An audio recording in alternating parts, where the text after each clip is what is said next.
महाभारत के युद्ध की समाप्ति के बाद पांचों पांडव अपना राजपाट परीक्षित को सौंपकर जब स्वर्ग की कठिन यात्रा कर रहे थे तो द्रौपदी भी उनके साथ गए थे। सभी चाहते थे कि हम सशरीर स्वर्ग पहुँचे, परंतु रास्ते में कुछ ऐसा घटा कि एक एक करके पांडव नीचे गिरकर मृत्यु को प्राप्त हो गए। यात्रा के दौरान जब पांडव बद्रीनाथ पहुँचे और वहाँ से आगे बढ़े तो सरस्वती नदी के उद्गम स्थल पर नदी को पार करना द्रौपदी के लिए कष्टकर हो गया था। ऐसे समय में भीम ने एक बड़ा सा चट्टान उठाकर नदी में डाल दिया। द्रौपदी ने इस चट्टान पर चलकर सरस्वती नदी को पार किया था। कहते हैं कि नावा गांव में सरस्वती के उद्गम पर आज भी इस चट्टान को देखा जाता है और इसे भीम पोल कहा जाता है। महाभारत की कथनानुसार पांचों पांडव, द्रौपदी तथा एक कुत्ता आगे चलने लगे। एक जगह द्रौपदी लड़खड़ाकर गिर गई। द्रौपदी को गिरा देख भीम ने युधिष्ठिर से पूछा कि द्रौपदी ने कभी कोई पाप नहीं किया, तो फिर क्या कारण है कि वह नीचे गिर पड़ी। युधिष्ठिर ने कहा, द्रौपदी हम सभी में अर्जुन को अधिक प्रेम करते थे, इसलिए उसके साथ ऐसा हुआ। ऐसा कहकर युधिष्ठिर द्रौपदी को देखे बिना ही आगे बढ़ गए। स्वर्ग यात्रा के दौरान द्रौपदी भीम का सहारा लेकर चल रही थी, लेकिन द्रौपदी भी ज़्यादा दूर नहीं चल पाई थी और गिरने लगी। ऐसे समय में भीम ने द्रौपदी को संभाला। उस समय द्रौपदी ने कहा, सभी भाइयों में भीम ने ही मुझे सबसे ज़्यादा प्यार किया है और मैं अगले जन्म में फिर से भीम की पत्नी बनना चाहूँगी। थोड़ी देर बाद सहदेव गिर पड़े। भीम ने युधिष्ठिर से पूछा।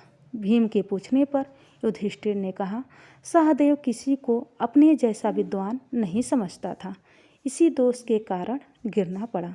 कुछ देर बाद नकुल गिर पड़े। युधिष्ठिर ने भीम से कहा, नकुल को अपने रूप पर बहुत अभिमान था, इसलिए आज उसकी यह गति हुई है। थोड़ी देर आगे जाने पर अर्जुन गिर पड़े। तब भीम ने युधिष्ठिर से पूछा। युधिष्ठिर ने भीम से कहा, अर्जुन को अपने पराक्रम पर अभिमान था। अर्जुन ने कहा था कि मैं एक ही दिन में शत्रुओं का नाश कर दूंगा, लेकिन ऐसा नहीं कर पाए। अपने अभिमान के कारण ही अर्जुन को यह आज हालत हुई है। ऐसा कहकर युधिष्ठिर आगे बढ़ गए। थोड़ी आगे चलने पर भीम भी गिर गए। तब भीम ने गिरते वक्त युधिष्ठिर से इसका कारण पूछा, तो उन्होंने बताया कि तुम खाते बहुत थे और अपने बल का झूठा प्रदर्शन करते थे, इसलिए तुम्हें आज भूमि पर गिरना पड़ा। यह कहकर युधिष्ठिर आगे चल दिए। केवल उनके साथ कुत्ता रह गया था। युधिष्ठिर कुछ ही दूर चले थे कि उन्हें स्वर्ग में ले जाने के लिए स्वयं देवराज इंद्र अपना रथ लेकर आ गए। तब युधिष्ठिर ने इंद्र से कहा, मेरे भाई और द्रौपदी मार्ग में ही गिर पड़े, वे भी हमारे साथ चले, ऐसी व्यवस्था कीजिए।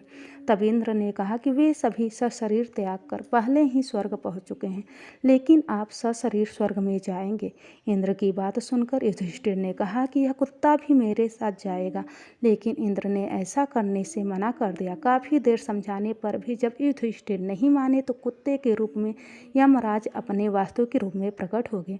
युधिष्ठिर को अपने धर्म में स्थित देखकर यमराज खुश हुए। इसके बाद इंद्र और युधिष्ठिर रथ में बैठकर स्वर्ग की ओर निकल पड़े। जानकारी अच्छी लगी हो तो वीडियो को लाइक और शेयर करना ना भूलें दोस्तों। यदि हमारे चैनल पर नए हैं तो हमारे चैनल को सब्सक्राइब ज़रूर कर लीजिए ऐसी ऐसी जानकारियों के लिए। धन्यवाद दोस्तों।